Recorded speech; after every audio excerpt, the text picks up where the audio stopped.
Assalamualaikum warahmatullahi wabarakatuh. Berjumpa lagi dengan saya Siti Umi Fitriyah SPD MSI, guru IPA dari Kota Salatiga. Para siswa kelas 9 SMP, mari kita berlatih untuk penilaian harian bab yang kedua, yaitu materi reproduksi pada tumbuhan. Materi ini masih berpedoman pada buku terbitan Kemdikbud revisi tahun 2018 untuk kelas 9 kurikulum 2013.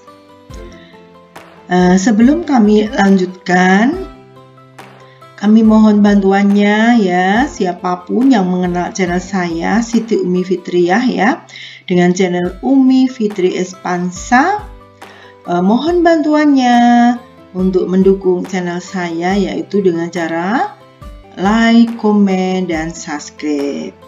Dan saya ucapkan terima kasih yang sebesar-besarnya ya atas bantuannya. Selanjutnya, mari kita langsung saja menuju ke soal latihannya. Soal yang pertama, reproduksi yang memungkinkan tumbuhan mewarisi semua atau sifat hanya dari satu induk adalah reproduksi secara, jawabnya adalah vegetatif ya, karena dengan vegetatif itu tidak perlu peleburan antara sel sperma dan ovum ya. Vegetatif di sini misalnya mencangkok. Nah, mencangkok itu satu individu langsung dicangkok, jadi tidak membutuhkan alat kelamin. Kemudian penjelasannya ini ya, reproduksi yang memungkinkan tumbuhan mewarisi semua karakteristik sifat hanya dari satu induk adalah ya perkembangan perkembangbiakan vegetatif yang sudah saya jelaskan di atas tadi ya. Kita menuju ke soal nomor 2. Perkembangbiakan tumbuhan secara tidak kawin dengan bantuan manusia disebut perkembangbiakan. Jawabnya adalah vegetatif buatan ya, karena dibantu oleh manusia ya. Penjelasannya adalah ini, perkembangbiakan vegetatif alami adalah perkembangbiakan secara tidak kawin pada tumbuhan yang terjadi dengan sendirinya. Tetapi kalau dengan bantuan manusia namanya adalah perkembangbiakan vegetatif buatan. Ya, vegetatif buatan ini dengan ada campur tangan manusia. Sedangkan perkembangbiakan alami tanpa campur tangan manusia. Kita lanjutkan nomor 3. Berikut ini yang merupakan perkembangbiakan vegetatif alami adalah yang vegetatif seperti tadi ya, hanya satu individu dan yang bersifat alami tanpa bantuan manusia.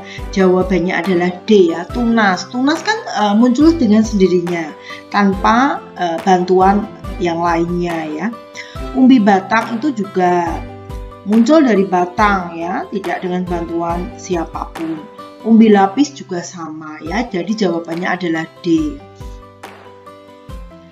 Penjelasannya ini ya, jenis perkembangbiakan vegetatif alami antara lain rimpang, tunas, tunas adventif, stolon, umbi batang, umbi lapis, dan membelah diri. Jadi jawabannya yang benar memang D. Nomor 4. Perkembangbiakan tumbuhan yang dilakukan dengan cara menimbun cabang yang tumbuh memanjang dalam permukaan tanah, jadi menundukkan ya. Ya pasti jawabannya C, yaitu merunduk ya, dengan penjelasannya sebagai berikut. Perkembangbiakan tumbuhan yang dilakukan dengan cara menimbun bagian cabang bagian cabang yang tumbuh memanjang dalam permukaan tanah disebut merunduk. Merunduk merupakan salah satu perkembangbiakan tumbuhan secara vegetatif buatan ya. Karena memang sengaja dirundukkan, kemudian ditimbun tanah, tumbuhlah akar ya, seperti itu. Soal nomor 5. Perkembangbiakan generatif pada tumbuhan hanya dapat terjadi jika tumbuhan memiliki ya generatif pada tumbuhan. Ya kalau tumbuhan itu punya kelamin kan berarti kan benang sari dan putik, atau jantan dan betina. Jantan dan betina ada di mana? Ya ada di bunga. Jadi jawabannya adalah D. Dengan penjelasan sebagai berikut.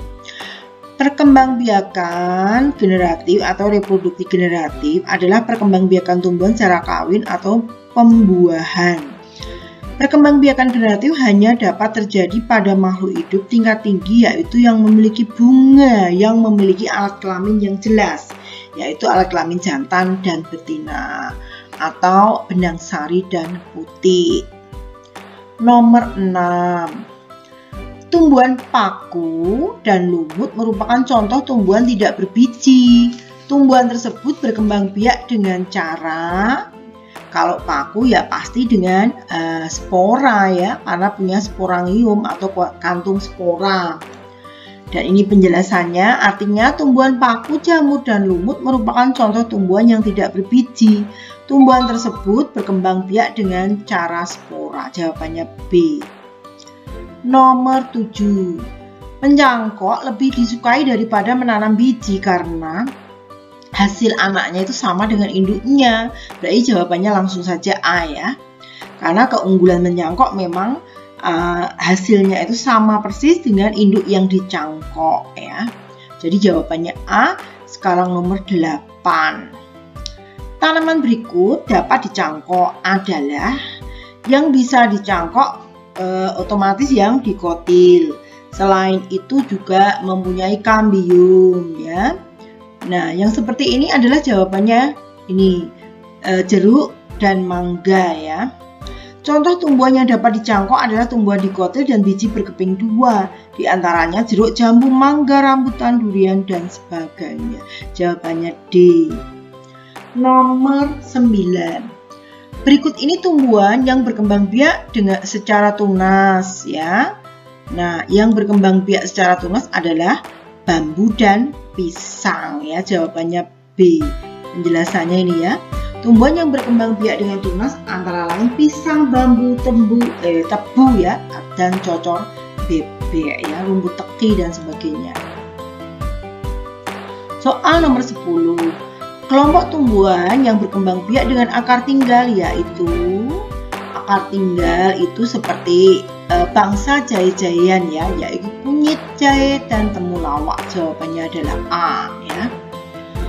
Nih contohnya tumbuhan yang berkembang biak dengan cara ini dengan akar tinggal yaitu lengkuas, jahe, kunyit, dan temulawak. Nomor 11. Bagian jahe yang mendukung tumbuhnya perakaran baru adalah, jawabnya B, ruas-ruasnya ya. Bagian jahe yang akan mendukung tumbuhnya perakaran baru adalah bagian ruas-ruasnya. Nomor 12. Mata tunas pada tanaman cocor bebek akan muncul di bagian ya jelas daunnya, karena memang tunasnya disebut tunas adventis yang terdapat pada daun. Ya, ini ya penjelasannya ya. Daun atau ketiak daun juga boleh, di pinggir-pinggirnya itu maksudnya ya. Nomor 13. Alat kelamin jantan pada bunga ya pasti C, benang sari ya. Di atas tadi sudah saya jelaskan. Putih itu betina, kelopak bunga dan mahkota bunga itu bukan alat kelamin. Nah, kemudian nomor 14. Bagian bunga yang memiliki fungsi untuk menarik serangga hinggap adalah ya pasti yang berwarna bagus, yaitu mahkota bunga ya. Dengan penjelasannya ini, kelopak bunga juga berperan sebagai alat perhiasan bunga atau sebagai penarik perhatian serangga yang membantu proses penyerbukan. Sedangkan mahkota bunga kan pasti bentuknya indah-indah sehingga biasanya disukai oleh serangga karena memang untuk menarik itu ya, untuk menarik di dalamnya agar masuk ke bunga tersebut. Nomor 15. Perhatikan ciri bunga berikut ya. Kepala putih berberakat, kepala sari menggantung, serbuk sari ringan dan banyak, mahkota bunga berwarna putih. Penyerbukan pada bunga yang memiliki ciri seperti di atas berlangsung secara mahkotanya sangat bagus ya, berwarna bersih, putih, ringan. Jawabannya adalah ini ya, punya perekat. Nah, ya jawabannya ini B ya. Nih, untung di sini sudah saya tulis benar ya. Sedangkan ini nanti saya revisi. Ini bukan A tapi B ya. Jawaban B, anemogami alias angin ya.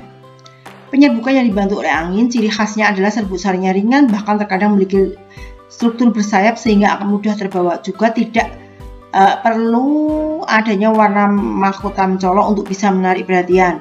Kepala sari yang menggantung dan kepala putih berbrekat memudahkan serbuk sari terbang dan jatuh di tempat yang cocok tumbuh ya. Seperti itu, jawabnya B ya, angin. Kemudian nomor 16. Berikut ini ciri-ciri tumbuhan yang penyerbukannya dibantu serangga kecuali. Jawabnya adalah D ya, serbuk sari kering dengan penjelasan sebagai berikut. Serangga membutuhkan serbuk sari yang bersifat lengket dan ukurannya kecil ya. Jawabnya D. Nomor 17.